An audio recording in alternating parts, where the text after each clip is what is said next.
Netian silen Pemabiang kaki nini Satu yang sana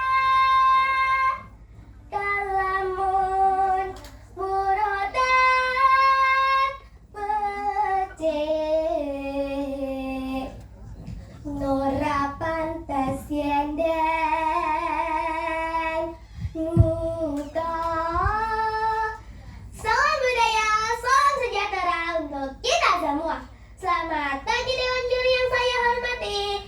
Halo teman-teman, perkenalkan nama saya Akila dari MI Muhammadiyah Parakan. Teman-teman pernah dengar nama Grojogan Sewu? Itu adalah nama air terjun yang sangat terkenal di Tawangmangu, Karanganyar. Pemandangannya, wah indah sekali. Tapi tahukah teman-teman, di balik keindahannya ada sebuah cerita yang sangat menarik tentang asal-usulnya.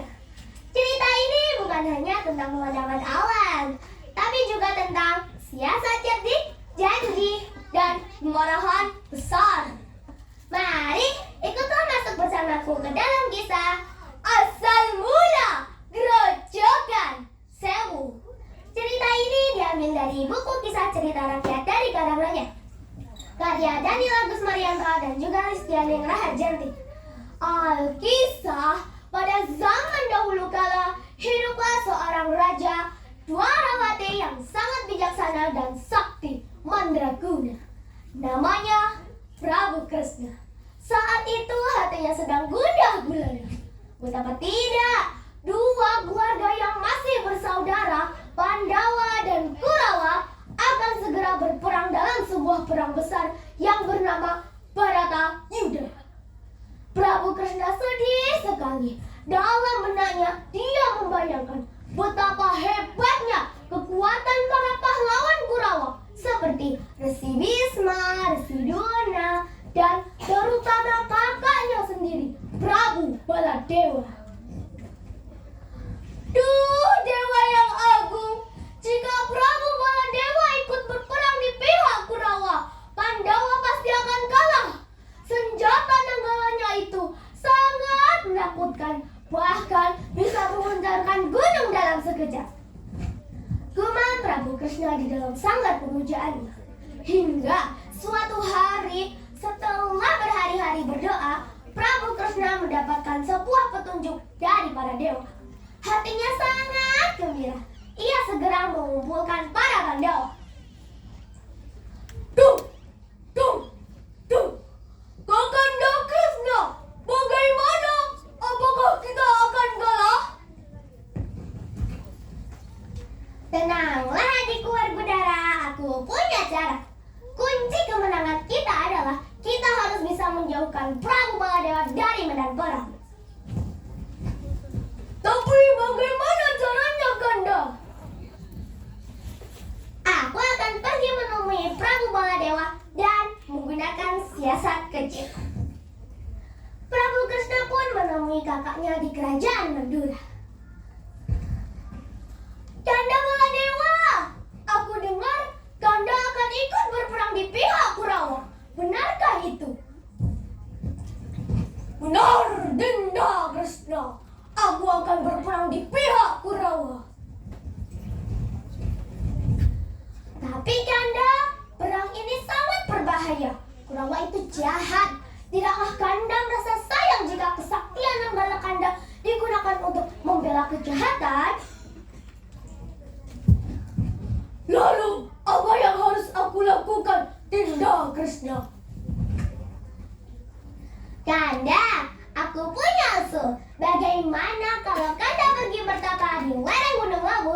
Di sana ada sebuah air terjun yang sangat menarik. Dan konon, siapapun yang pergi bertapa di sana selama 1000 hari lamanya akan mendapatkan kesaktian yang luar biasa dan menjadi ksatria yang tak tertandingi. Oh, 1000 hari dan aku akan menjadi tak akan tertandingi. Baiklah, aku akan ke sana. Prabu Baladewa pun pergi di jamu itu dan dia pergi bertanya. Waktu pun berlalu. 1 hari, 2 hari, hingga hampir 1000 hari. Prabu Baladewa duduk diam di bawah air terjun itu. Di kejauhan, perang Baratayuda berkecamuk hebat. Hia! Hia! Hia! Hia! Hia! Hia! Darah mengalir di medan laga, merembes ke tanah, masuk ke sungai, dan... bau apa ini? Kenapa baunya anyir? Dan kenapa warnanya merah seperti darah? Ini darah Dewata, ini darah para prajurit. Kresna, kau menjebakku agar aku tidak bisa ikut berperang di pihak Kurawa. Kresna. Kemarahan Baladewa meledak. Namun ia sadar, perang sudah usai. Pandawa telah menang. Keadilan telah ditegakkan, meski dengan cara yang pahit.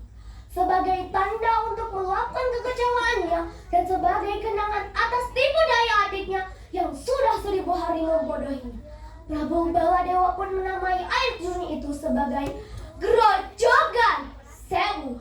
Grojogan artinya air terjun dan Sewu artinya 1000. Itulah sebabnya teman-teman, air terjun di lereng Gunung Lawu itu dinamakan Grojogan Sewu. Dan sampai sekarang masih banyak orang yang datang ke sana bukan hanya untuk berwisata, tapi juga untuk pergi bertapa dengan harapan bisa mendapatkan kesaktian seperti warisan pusaka Prabu Baladewa. Teman-teman, dari cerita ini kita bisa belajar banyak hal. Kita bisa melihat betapa gigihnya perjuangan Prabu Kresna untuk memenangkan Pandawa yang benar dan adil. Kebenaran memang harus diperjuangkan. Namun ingat, setiap pengorbanan meninggalkan jejak sejarah. Sekian cerita dari saya. Pergi ke Tawangmangu, jangan lupa beli jamu. Sampai jumpa di lain waktu. Matur nuwun. Sami-sami. Apa buat adik Akila Izatun Nisa? Ke Tawangmangu, jangan lupa beli jamu. Jamunya di depan mana? Ayo, jamu apa? Jamu pada ke atas. Jamu pada ke atas. Oke, silakan buat Bu Amanah. Oke, selamat siang Ananda Akila. Selamat siang. SD-nya SDMI Parakan. Iya. Parakan Karanganyar ya? Iya. Karanganyar. Rumahnya Rumahnya Jepis ganti warna. ganti warna, jauh dong. Iya. Jauh kenapa ya? Jauh banget sekolahnya. Emang ada yang menarik di MI Parakan? Ya mungkin karena sekolahnya terkenal bagus dan Seplot buat Emi Pak Made. Gurunya pintar ngajarin bercerita, Iya. itu ya salah satu di antaranya, Iya. sehingga tertarik. Mm-mm. Oke.